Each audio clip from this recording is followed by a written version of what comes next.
Home study India app में दोस्तों आपका स्वागत है। मैं यहाँ पर आपके लिए एक नया टॉपिक लाई हूँ, वर्ब। दोस्तों मैंने आपसे प्रॉमिस किया है कि मैं कुछ ही दिनों में आपको इंग्लिश की मास्टर्स बना दूंगी, पर इसके लिए सबसे जरूरी है कि आप कंटिन्यू मेरे वीडियोस देखो और कंटिन्यू उनका रिवीजन करते रहो और जितने ज्यादा हो सके उतने प्रैक्टिस क्वेश्चंस करो। तो आइए इस वीडियो में हम सबसे पहले कवर करेंगे कि रूल्स ऑफ वर्ब, वर्ब के जो रूल हैं कुछ उनके बारे में डिस्कस करेंगे और उसके बाद प्रैक्टिस क्वेश्चंस करेंगे। अगर आप कंटिन्यू मेरे वीडियो देखते हो तो दोस्तों यकीन मानिए कि आपको कभी भी इंग्लिश से डर नहीं लगेगा, आपको इंग्लिश में बिल्कुल आप मास्टर बन जाओगे। तो वीडियो शुरू करने से पहले प्लीज मेरे चैनल को सब्सक्राइब करो, प्लीज मेरे चैनल को लाइक करो एंड शेयर करो। दोस्तों आपको इंग्लिश केवल तब आएगी जब आप इंग्लिश को बार बार देखोगे, बार बार उसकी प्रैक्टिस करोगे, तभी आपको इंग्लिश बहुत अच्छे से समझ में आएगी। तो आइए हम पहले रूल से स्टार्ट करते हैं। मैं आपको जितनी भी बार अब तक के जितने भी रूल मैंने पढ़ाए हैं वो जब भी क्वेश्चन में आएंगे मैं इन सबके बारे में आपको बार बार रिपीट करवाऊंगी वो सब चीजें। तो ठीक है, हम स्टार्ट करते हैं पहले रूल से। पहला रूल है कि जब दो सिंगल सब्जेक्ट एंड से जुड़े हो तो वहां पर प्लूरल वर्ब आती है। जैसे एग्जांपल लेते हैं, Ram and Ravi are going to market. यहाँ पर रवि और राम दोनों सिंगल सब्जेक्ट है, दोनों एंड से जुड़े हैं, तो ये क्या लेगा, प्लूरल वर्ब लेगा। तो यहाँ पर आ जाएगा आर गोइंग टू मार्केट, तो ये बिल्कुल सही है। दूसरा एग्जाम्पल लेते हैं, the actor and the director are present. यहाँ पर पहला सिंगुलर सब्जेक्ट है एक्टर, दूसरा है डायरेक्टर, तो यहाँ पर आर आ जाएगा। दोस्तों मैंने आपको एक रूल बताया था कि अगर कोई दो सब्जेक्ट एंड से जुड़े हो और दोनों के पहले आर्टिकल आ रहा हो तो जैसे तो फिर वहां पर हम प्लूरल वर्ब लेते हैं। तो यहाँ पर मैंने देखा कि एक्टर जो सिंगुलर सब्जेक्ट है, डायरेक्टर जो भी सिंगुलर सब्जेक्ट है, और दोनों एंड से जुड़े हैं और दोनों के पहले ए एन द में से कोई एक आर्टिकल आ रहा है, दोनों के भी पहले आ रहा है, तो वहां पर हम प्लूरल वर्ब लेते हैं, तो यहाँ पर आर लगा दिया।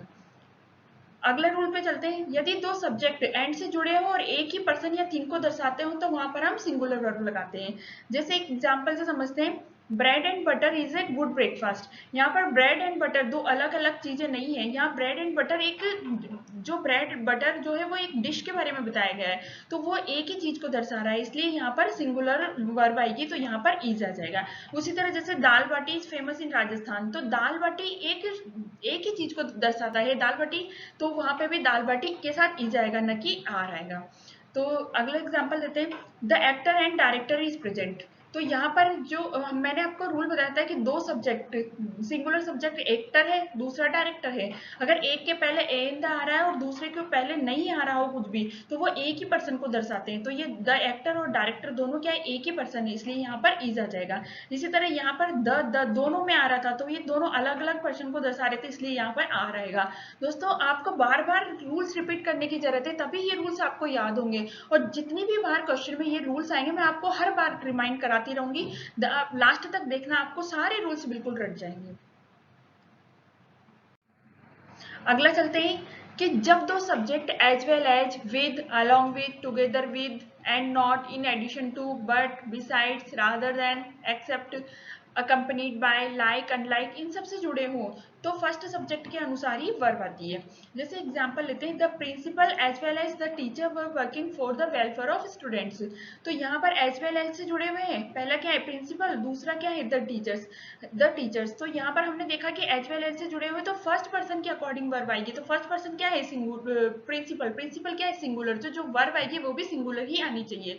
हमने यहाँ देखा कि वर्ब तो प्लूरल आ रही है, वर आ रहा है, तो मतलब ये गलत है, तो इसकी जगह क्या आ जाएगा, the principal as well as the teachers was working for the welfare of students. आप ऐसे देख के मत लगा देना कि यहाँ पर टीचर्स आ रहा है तो यहाँ वर आएगा, ये गलत है, क्योंकि यहाँ पर एज वेल एज से जुड़े हुए हैं, इसलिए हमेशा फर्स्ट पर्सन के अकॉर्डिंग ही आएगा। दूसरा एग्जाम्पल देते हैं, the politician along with the न्यूजमैन is expected shortly. तो हमने देखा कि यहाँ पर क्या देखा, अलॉन्ग विद आ रहा है, अलॉन्ग विद आ रहा है, इसमें अलॉन्ग विद आ रहा है, उसके साथ पॉलिटिशियन जुड़ा हुआ है और दूसरा न्यूजमैन जुड़ा हुआ है। तो मैंने यहाँ देखा कि ये भी किसके अकॉर्डिंग आएगी, फर्स्ट पर्सन के अकॉर्डिंग, तो पॉलिटिशियन के अकॉर्डिंग आएगी। तो पॉलिटिशियन के अकॉर्डिंग क्या आएगी, सिंगुलर है, तो हम सिंगुलर वर्ब लगा देंगे, यानी कि इसमें कोई एरर नहीं है, ये बिल्कुल सही है। अगला एग्जाम्पल, अगला रूल देखते हैं कि जब दो subject either or, neither or, not only but also, not, none but से जुड़ा हो तो वर्ब सेकंड सब्जेक्ट के अनुसार आती है। जैसे एग्जांपल लेते हैं, not only Amit but also his friends were arrested. तो यहाँ पे क्या आ रहा है, नॉट ओनली बट आल्सो, ये आ रहा है, तो इसके और पहला सब्जेक्ट क्या है, अमित, और दूसरा क्या है, हिज फ्रेंड्स। तो जो वर्ब आएगी वो किसके अकॉर्डिंग आएगी, सेकंड सब्जेक्ट के अकॉर्डिंग। सेकंड सब्जेक्ट क्या है, हिज फ्रेंड्स, ये क्या है, प्लूरल, तो हम प्लूरल वर्ब लगाएंगे। तो यहाँ वर आ रहा है, यानी कि ये बिल्कुल सही है, इसमें कोई एरर नहीं है। अगला एग्जाम्पल लेते हैं कि neither he nor I R responsible for this. यहाँ पर क्या दे रखा है कि नाइदर नॉर दे रखा है, पहला सब्जेक्ट है ही, दूसरा सब्जेक्ट है आई, और नाइदर नॉर से जुड़ा हुआ है, तो हम क्या करेंगे, दूसरे सब्जेक्ट के अकॉर्डिंग वर्ब लगाएंगे। दूसरा सब्जेक्ट क्या है, आई, तो आई के अकॉर्डिंग आर, आई के साथ तो आर कभी नहीं आता, तो आई के साथ क्या आता है, एम, तो यहाँ पर आ जाएगा neither he nor I am responsible for this. अगला एग्जाम्पल लेते हैं कि अगर कहीं पे वन ऑफ से स्टार्ट हो रहा हो, तो वन ऑफ के बाद हमेशा क्या आएगा, प्लूरल नाउन आएगा और सिंगुलर वर्ब आएगी। जैसे एग्जाम्पल लेते हैं, one of the entrepreneurs of that team visiting India are actually from a famous school. तो मैंने देखा कि यहाँ वन ऑफ आ रहा है, वन ऑफ के बाद प्लूरल नाउन आनी चाहिए, तो यहाँ पे क्या आ रहा है, एंटरप्रेन्योर्स, एंटरप्रेन्योर्स क्या है, प्लूरल है, तो ये तो सही है बिल्कुल। उसके बाद क्या आना चाहिए, सिंगुलर वर्ब, तो वन ऑफ के बाद जो जो वर्ब आएगी इसमें वो सिंगुलर होनी चाहिए। तो यहाँ पर देखा कि of that team visiting India, अब यहाँ पर आर आ रहा है, आर तो प्लूरल वर्ब है, और वन ऑफ के बाद तो सिंगुलर वर्ब आती है, तो इसलिए ये नहीं, आर नहीं आके यहाँ पे क्या आ जाएगा, is actually from a famous school. अगला रूल चलते हैं, अगर कहीं पे मेनी ए, मेनी एंड इस तरह का कोई वर्ड आ रहा हो, उसके तो उसके बाद क्या आएगा, हमेशा सिंगुलर नाउन आएगी और सिंगुलर ही वर्ब आएगी। और अगर कहीं पे सिर्फ मेनी, ग्रेट मेनी से स्टार्ट हो रहा हो, तो वहां पर प्लूरल नाउन आएगी और प्लूरल ही वर्ब आएगी। जैसे एग्जांपल लेते हैं कि many a student has been working under me. तो यहाँ पर क्या आ रहा है, मेनी ए आ रहा है, तो मेनी ए के बाद सिंगुलर नाउन आएगी, तो सिंगुलर नाउन स्टूडेंट सिंगुलर रहते हैं, यानी कि ये तो सही है। सिंगुलर वर्ब आएगी, सिंगुलर वर्ब क्या है, हैज बीन वर्किंग, ये भी सिंगुलर है, यानी कि ये सही है, यानी कि इस वाले सेंटेंस में कोई एरर नहीं है। दूसरे एग्जाम्पल लेते हैं, many students have been working under me. तो यहाँ पर क्या आ रहा है, मेनी आ रहा है, मेनी के बाद क्या आएगा, प्लूरल नाउन आएगी, तो स्टूडेंट्स दे रखा है, ये प्लूरल है, तो यानी कि नाउन तो सही है। उसके बाद प्लूरल वर्ब आएगी, तो यहाँ पर हैव बीन वर्किंग आ रहा है, यानी कि हैव बीन भी प्लूरल वर्ब है, तो यानी कि ये भी सही है, यानी कि इस वाले सेंटेंस में भी कोई एरर नहीं है, ये भी बिल्कुल सही है। अगला एग्जाम्पल लेते हैं, many a young man wants to join the army। यहाँ पर हमने देखा मेनी ए आ रहा है, मेनी ए आ रहा है, उसके बाद सिंगुलर नाउन आएगी, पर यहाँ पर यंग एम ई एन आ रहा है, एम ई एन आता है तो वो क्या होता है, प्लूरल वर्ब होता है, प्लूरल नाउन होता है। तो हम यहाँ क्या करेंगे, यहाँ तो सिंगुलर नाउन आनी चाहिए, यानी कि इस पार्ट में एरर है, यहाँ पर क्या आ जाएगा, सिंगुलर नाउन आ जाएगी, तो यंग एम ए एन आ जाएगा। उसके बाद सिंगुलर वर्ब आनी चाहिए, सिंगुलर वर्ब आनी चाहिए, तो यहाँ वांट्स आ रहा है, इसका मतलब है कि ये क्या है, सिंपल प्रेजेंट सिंपल का सेंटेंस है। प्रेजेंट सिंपल के सेंटेंस में जो क्या होता है, जो सिंगुलर नाउन होती है उसके साथ क्या आ जाता है, एस या ईएस लग के आ जाता है, तो वांट्स तो बिल्कुल सही है, तो इसमें यहाँ पे वांट्स तो सही है, पर यहाँ पे क्या आ जाएगा, many a young, M E N की जगह क्या आ जाएगा, M A N, wants to join the army. अगला एग्जाम्पल लेते हैं, many young man want to join the party. यहाँ पर क्या आ रहा है, मेनी आ रहा है, ओनली मेनी, तो मेनी के बाद क्या आएगा, प्लूरल नाउन आएगी, यहाँ पर प्लूरल नाउन दे रखी है, यानी कि ये तो बिल्कुल सही है। फिर प्लूरल वर्ब आएगी, तो यहाँ पर वांट आ रहा है, यानी कि प्लूरल जो वर्ब होती है उसके साथ क्या आता है, एस या ईएस लग के नहीं आता, ओनली वर्ब की फर्स्ट फॉर्म आती है, यहाँ वर्ब की फर्स्ट फॉर्म दे रखी है, यानी कि ये भी सही है, तो चौथा वाला सेंटेंस बिल्कुल सही है। अगला एग्जाम्पल लेते हैं, अगर कहीं पे a large number, a number of, a large number of, a great number of, इस तरह के वर्ड्स आते हैं, तो वहां पर हम plural countable noun plus plural verb लगाते हैं। जैसे एग्जांपल से लेते हैं, a number of students are taking admission in the college. तो यहाँ पर हमने देखा कि अ नंबर ऑफ आ रहा है, ठीक है, अ नंबर ऑफ आ रहा है, उसके बाद प्लूरल काउंटेबल नाउन आएगी, तो यहाँ पर क्या आ जाएगा, स्टूडेंट्स आ रहा है, तो स्टूडेंट्स भी सही है बिल्कुल। उसके बाद प्लूरल वर्ब आएगी, प्लूरल वर्ब आर आ रही है, तो यानी कि इस सेंटेंस में भी कोई एरर नहीं है।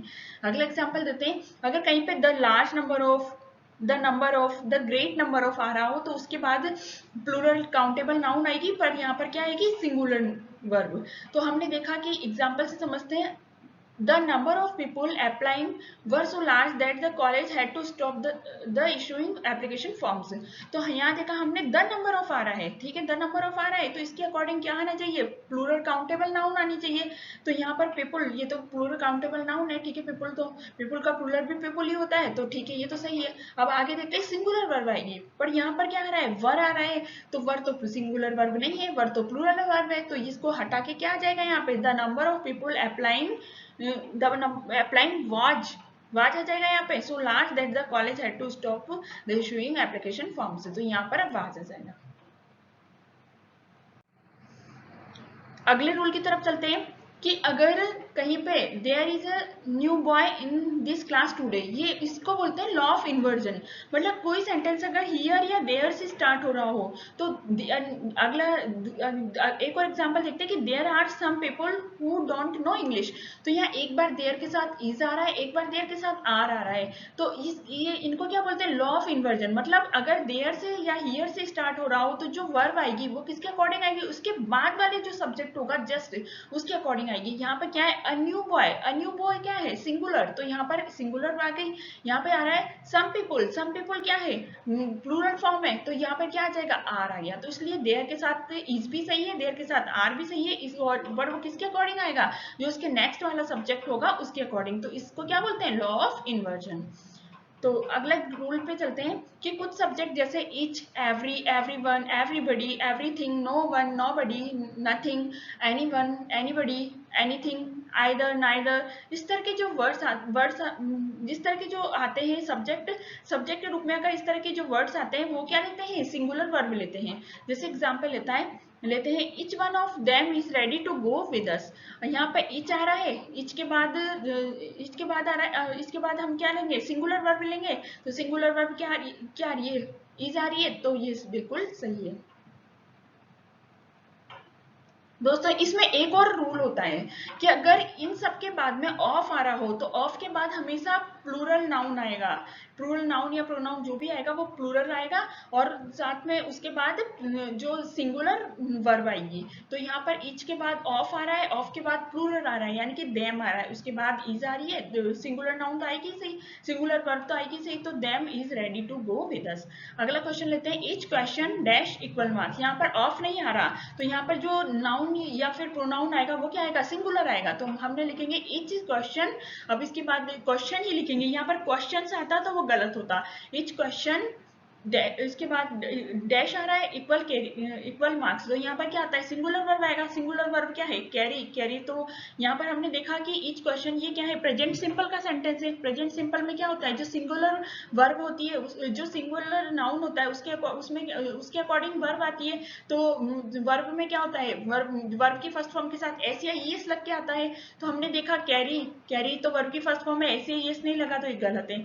कैरीज, क्या ये हो सकता है, ये तो इसको आगे देखते हैं, कैरीड, तो ये तो नहीं हो सकता। अब बचा बी और सी। हमने एक रूल पढ़ा था, अगर कोई वर्ड अगर वाई से एंड हो रहा हो, उसके पहले कॉन्सोनेंट आ रहा हो, तो हम क्या करेंगे, वाई को हटाकर आईईएस लगा देंगे, तो यानी कि सी ऑप्शन बिल्कुल सही होगा। तो इस क्वेश्चन कैरीज इक्वल मार्क्स, तो यहाँ पर ऑप्शन सी सही आंसर है।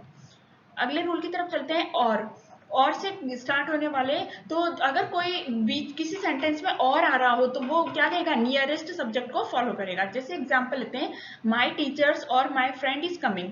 तो हमने देखा कि माय टीचर जो वर्ब होगी वो नियरेस्ट सब्जेक्ट लेगी। तो हमने देखा कि ये और आ रहा है माय टीचर और माय फ्रेंड के बीच में, तो और से स्टार्ट हो रहा है, तो जो वर्ब आएगी वो क्या है, लेकिन नियरेस्ट सब्जेक्ट कौन सा है, माय फ्रेंड होगा, तो माय फ्रेंड के अकॉर्डिंग वर्ब क्या आ जाएगी, इज, तो ये बिल्कुल सही है। अगर जैसे माय टीचर और माय फ्रेंड्स आर कमिंग, तो यहाँ पर भी और आ रहा है और वर्ब यहाँ पे है, वर्ब के पास में जो सब्जेक्ट कौन सा है, माय फ्रेंड्स, तो माय फ्रेंड्स के अकॉर्डिंग आर आएगा, तो ये भी बिल्कुल सही है। अगला एग्जाम्पल लेते हैं, इज माय टीचर और माय फ्रेंड्स कमिंग। तो यहाँ पर वर्ब कहाँ आ रही है, स्टार्टिंग में, तो इसके नियरेस्ट सब्जेक्ट कौन सा हुआ, माय टीचर, तो यहाँ पर माय टीचर के अकॉर्डिंग वर्ब आएगी, तो माय टीचर सिंगुलर है तो सिंगुलर वर्ब आएगी, यानी कि ये भी बिल्कुल सही है। अब हम लेते हैं कुछ प्रैक्टिस क्वेश्चंस। जैसे पहला क्वेश्चन लेते हैं, neither the PM not the members of his cabinet has paid attention to the matter. यहाँ पर हमने देखा कि ये नाइदर नॉर से नाइदर नॉर आ रहा है, तो नाइदर नॉर आता है तो हम क्या करते हैं, जो वर्ब आती है वो सेकंड सब्जेक्ट के अकॉर्डिंग आती है। यहाँ पहला सब्जेक्ट है द पीएम, दूसरा सब्जेक्ट क्या है, the members of the cabinet, members of his cabinet. तो मेंबर्स ऑफ हिज कैबिनेट क्या है, प्लूरल है, तो इसके मतलब है कि प्लूरल वर्ब आनी चाहिए। तो हमने यहाँ देखा कि यहाँ पर तो सिंगुलर वर्ब आ रही है, तो यानी कि यहीं पे एरर है, यहाँ पे क्या आ जाएगा, हैव। तो आ जाएगा neither the PM nor the members of his cabinet have paid attention to the matter. अगला एग्जांपल लेते हैं, each of the 30 students deserve praise for the project। तो यहाँ पर हमने देखा इच के बाद ऑफ आ रहा है, तो इसके बाद क्या आएगा, प्लूरल नाउन आनी चाहिए। तो यहाँ पर 30 स्टूडेंट्स आ रहा है, यानी कि ये तो बिल्कुल सही है। उसके बाद क्या आना चाहिए, सिंगुलर वर्ब आनी चाहिए। तो हमने देखा कि सिंगुलर वर्ब डिजर्व आ रही है, तो हमने देखा कि इच के बाद तो सिंगुलर वर्ब आनी चाहिए। सिंगुलर वर्ब में क्या होता है कि जो वर्ब की फर्स्ट फॉर्म आती है उसके साथ एस या ईएस लग के आता है। तो हमने देखा कि जो डिजर्व है तो इसके साथ तो एस या ईएस लग के नहीं आ रहा, तो यहाँ पर क्या आ जाएगा, डिजर्व्स आ जाएगा। Each of the 30 students deserves praise for the project। अगला एग्जाम्पल लेते हैं, they and I was present there last night। तो यहाँ पर क्या है, दो सब्जेक्ट एंड से जुड़े हुए हैं, तो ये दोनों क्या हो जाएंगे, प्लूरल की तरह वर्क करेंगे। तो यहाँ पर was की जगह क्या आ जाएगा, were। they and I were present there last night। अगला एग्जाम्पल लेते हैं, the sizes of houses varies according to the location. यहाँ पर क्या दे रखा है, द साइजेस ऑफ हाउसेज, तो ये क्या है, साइजेस मतलब अलग अलग घर की साइज के बारे में बताया गया है। तो यहाँ पर साइजेस क्या है, प्लूरल है, प्लूरल होता है तो वहां पर क्या आता है, यहाँ तो वर्ब की फर्स्ट फॉर्म के साथ एस या ईएस लगा हुआ है, तो ये तो क्या होता है, सिंगुलर के लिए आता है। पर प्लूरल वर्ब क्या होती है, ओनली वर्ब की फर्स्ट फॉर्म। तो हम यहाँ क्या कर देंगे, वेरीज का क्या कर देंगे, ओनली वेरी। अगला चलते हैं, some sugar are required for taste. तो हमने यहाँ देखा कि सुगर दे रखा है, सुगर क्या है, अनकाउंटेबल नाउन। अनकाउंटेबल नाउन के साथ क्या आता है, सिंगुलर वर्ब। तो यहाँ क्या आ जाएगा, some sugar is required for taste. अगला एग्जांपल लेते हैं, the condition of people living in rural areas are very bad. तो यहाँ पर क्या किसके बारे में बात की गई है, द कंडीशन ऑफ पीपल, मतलब कंडीशन क्या है, कंडीशन के बारे में बात की गई। तो कंडीशन क्या है, सिंगुलर है, तो कंडीशन के लिए क्या आ जाएगा, सिंगुलर वर्ब आ जाएगी। तो यहाँ पर हमने देखा कि आर आ रहा है, ये तो प्लूरल वर्ब आ रही है, यानी कि ये गलत है। इसकी जगह क्या आ जाएगी, the condition of people living in rural areas is very bad. अगला एग्जाम्पल देखते हैं कि there is 7 clean plates in the dining room. हमने देखा कि यहाँ पर देयर या हियर से स्टार्ट हो रहा है, देयर से स्टार्ट हो रहा है, जो वर्ब आएगी वो किसके अकॉर्डिंग आएगी, उसके बाद वाले सब्जेक्ट के अकॉर्डिंग। तो यहाँ पर क्या आ रहा है, 7 प्लेट्स, 7 क्लीन प्लेट्स। तो प्लेट ये क्या है, प्लूरल है, तो यहाँ पर क्या आ जाएगा, प्लूरल आ जाएगा। तो देयर इज की जगह क्या आ जाएगा, आर। अगला एग्जाम्पल देखते हैं, the gentleman together with his wife and daughter were drowned. अब बहुत सारे बच्चों को ऐसा लगता है कि हाँ जेंटलमैन, उसकी वाइफ और बेटी, मतलब ये बहुत सारे आ रहे हैं, तो यहाँ पर वर्ड शायद सही होगा, पर ये गलत है। हमने एक रूल पढ़ा था कि अगर कोई टुगेदर विद और इन एडिशन टू और जो पीछे एज लॉन्ग एज, इस सब के द्वारा अलॉन्ग विद, इस सब से जुड़ा होता है, तो क्या आता है वहां पर जो वर्ब आती है वो फर्स्ट सब्जेक्ट के अकॉर्डिंग आती है। यहाँ पर फर्स्ट सब्जेक्ट क्या है, द जेंटलमैन, जो कि क्या है, MAN है, जो कि क्या है, सिंगुलर है। सिंगुलर के साथ क्या आ जाएगी, सिंगुलर वर्ब आ जाएगी। तो सिंगुलर वर्ब क्या आ जाएगी, वाज ड्राउंड। तो दोस्तों, अगर आपको मेरा वीडियो ये पसंद आया हो तो प्लीज मेरे चैनल को सब्सक्राइब करो, प्लीज मेरे चैनल को लाइक करो एंड शेयर करो। अगले वीडियो में मैं आपके साथ मिलूंगी कुछ और इंटरेस्टिंग फैक्ट्स के साथ। तब तक के लिए थैंक यू।